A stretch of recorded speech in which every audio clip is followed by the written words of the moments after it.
Iako su serije Osveta i Sudbina nedavno završile svoje emitovanje u Turskoj, sukobi među glumcima ne jenjavaju.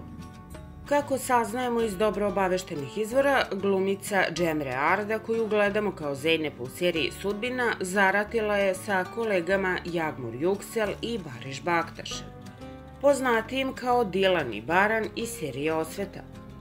Priča o ovoj drami počinje još na početku emitovanja serije Sudbina, koja je gotovo preko noći uzdrmala poziciju serije Osveta, tada već solidno uhodane i izuzetno gledane drame na istoj televiziji, kanalu 7.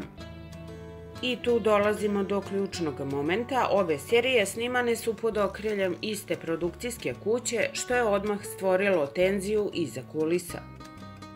Osjetili smo da nešto nije u redu čim su krenuli prvi trejleri i najave za seriju Sudbina, kaže izvor iz produkcije.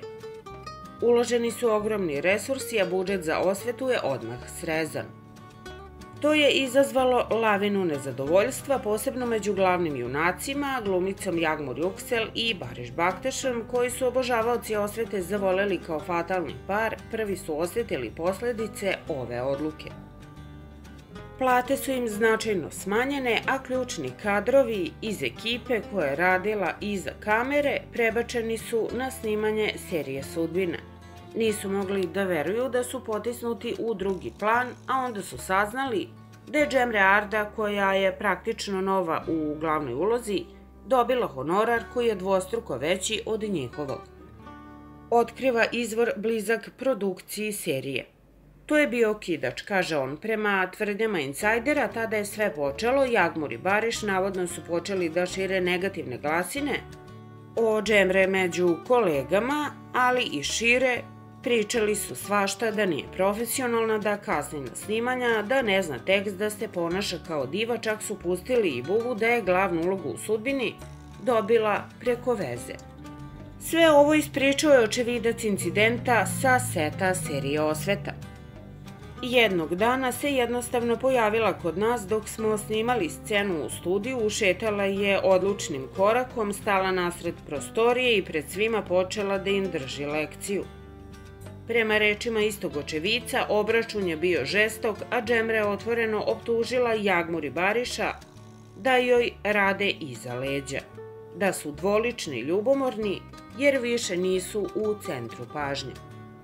Bilo je vikanja, pa čak i suza. Ekipa je zanemela, dodaje svedok. Cemre je bila besna, povređena, ali odlučna da im kaže sve u lice. Yağmur je pokušala da se smeška, Barış je glumio da ne zna o čemu govori. Ipak bilo je očigledno da su se prepoznali u njenim rečima. Iako su se obe serije u međuvremenu završile, strasti se nisu stišale i dalje kruže priče da Cemre odbija da učestvuje u događajima na kojima su prisutni Yağmur i Barış. Postojala je šansa da zakopaju ratne sekire na žurkama povodom završetka snimanja serije, ali nisu se ni pogledali, navodi izvor.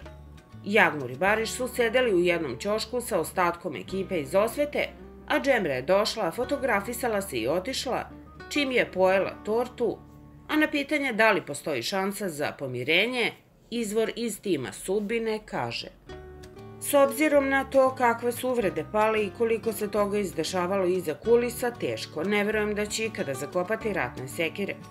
Šta više, ako Cemre bude birala sa kim će igrati, njih dvoje neće biti ni u širem izboru. Čini se da je glumačka sujeta jača od profesionalizma, a ono što je počelo kao sukob zbog honorara pretvorilo se u ozbiljni lični rat." U svakom slučaju, obožavaoci obe serije imaju o čemu da pričaju. Kao i obično, pokazalo se da su dešavanja iza kulisa omiljenih serija uzbudljivija od svih zapleta koje gledamo na malim ekranima.